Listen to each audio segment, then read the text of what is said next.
2024 is a year that right from the beginning we saw a lot of weddings, and it just felt like the singles couldn't breathe anymore. Like the pressure was a lot. What's going on? When will this happen to me? Oh, my life is not fine, my life is miserable because I am not married. In this part of the world, I don't know about other parts, but this part of the world that I know, which is Nigeria, there's an ideal life. You're supposed to finish school at a certain age, and if you don't finish at that age, it seems like you have a delay. You're also supposed to get married at a certain age. After marriage, you're supposed to start having kids at a certain time. Now, who determines all of this? I don't know.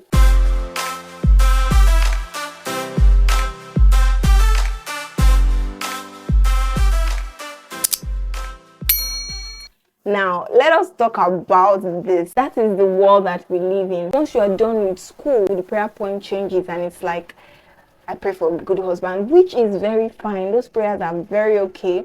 But at a certain age, it just becomes like that is all everybody is saying. And if it's not happening for you, or if you don't even have a partner, that's the worst.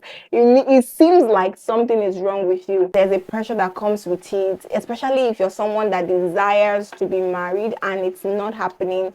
It may feel like there's something wrong, or God is being too slow, or God is not answering your prayers and all of that. First thing I'd like to say about this is that it is not a crisis, or you're not a failure if at a certain expected age you are not, where people expect you to be. And embrace singleness, right? I'm saying embrace singleness, and I'm not even tuning down the desire. I'm not saying don't desire it. I'm not saying just be there. I'm just saying that while you are waiting for this to happen, one of the things that God has been teaching me in this season is how to trust God. God cannot mismanage your life. Like trusting God, and embracing that singleness and living to your full purpose, finding yourself. I know we say this finding yourself, and it seems like, oh, I want to find myself. In a man's house, it can happen, I understand. Now that you have the time, don't even just sit and just be waiting. Oh, when is this going to happen? Or be bothered about it, but make good use of that time. It's going to happen, trust me. Except you don't believe it, but it's going to definitely happen. While you're in that season, deepen your relationship and your fellowship with God.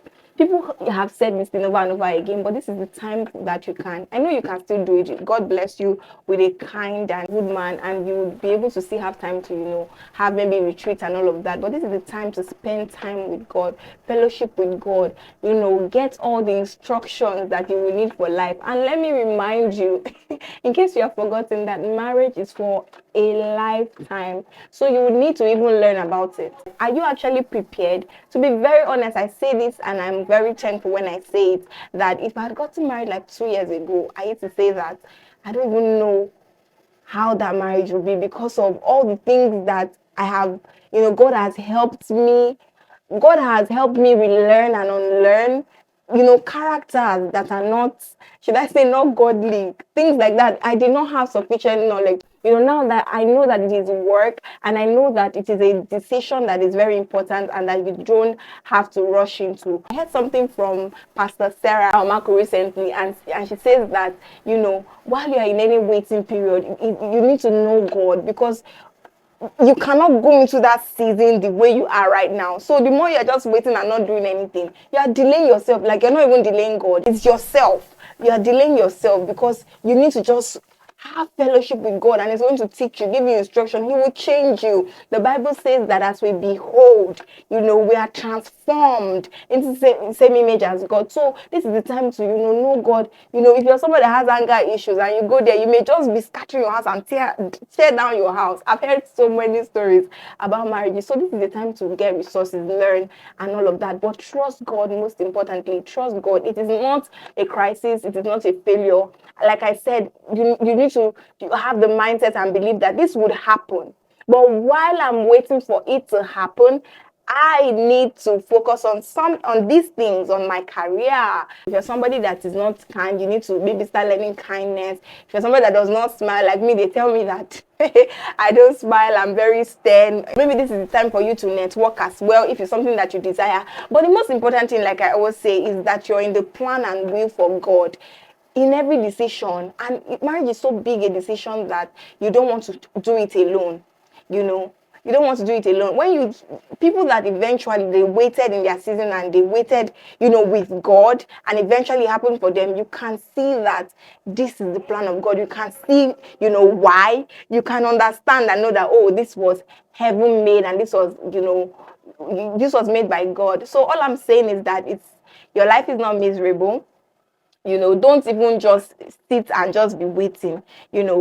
Actively pray for God's will. Like, if you desire it, pray. Like, let me take us back to when I was like young. I always used to even tell myself that, oh, when I'm 25, I would be married. And I didn't even think about the journey. I didn't even think about, oh, how am I going to get there? I just thought that that age is when they used to. I didn't think that there is anything you would do, or you have to meet people, know that, oh, this person, you need to have standards and all of that. I just thought that age, that is when it happens, right? So now I'm at the age and I think about it, that I used to say that at this time, this is what I wanted. Life comes fast at you. You need to keep doing stuff. You need to, keep building yourself. You need to stay in God, discover your God-given purpose, and the man would even find you working with God and following God. I heard Pastor Philip Olubakin say something. He said two will chase 10,000, right? But one has to be chasing 1,000 and the other chasing another 1,000. So when they come together, they can now chase 10,000. So what are you doing already? What are you chasing? What's your purpose? What's that thing burning in your heart that you're doing while you're desiring this beautiful marriage that God will definitely give you? Like, you will definitely have it. So don't be bothered. Don't be pressured. I thank God for the kind of family that I am in. There's no pressure whatsoever. I think it's only like 1-2 people that will ask and maybe just throw those subtle jabs and just pray about it for you, But don't be pressured. And another thing would be that it is even worse if you make that decision while you're being pressured. Oh, they are saying I should even do this. Oh, yeah, let me just go with this person. No. If it is God's will and God is giving you a go ahead, beautiful. If it's 21, it happens to you, fine. If it's at 26, be sure that God is with you in it and it's the will of God. Don't make any decision out of pressure. It may want to happen to you. You may want to, oh my God. And they say this thing, they say the biological clock is ticking and all of that. But I understand all these things. And I'm not even saying that, sometimes we don't feel that way. It happens. But the most important thing is the will of God, the plan of God. Thy will be done, oh Lord. Let your will be done, right? To be honest, as I don't even think I didn't think I'll be saying this, but as it sounds, you are not in this life to get married. That is not all that there is to you, right? It is very beautiful, and all of that, but that's not your purpose.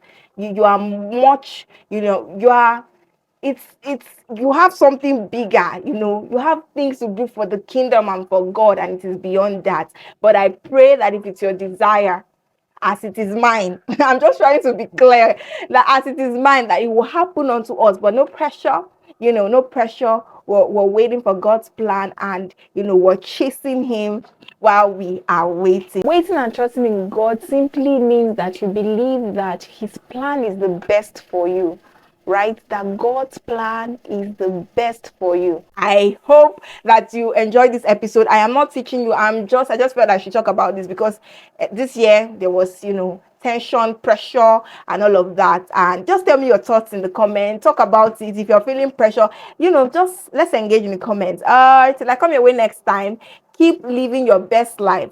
Yeah. And okay, and impossible is nothing. Remember that impossible is nothing. You can do all things through Christ who strengthens you. Bye. See you in the next video.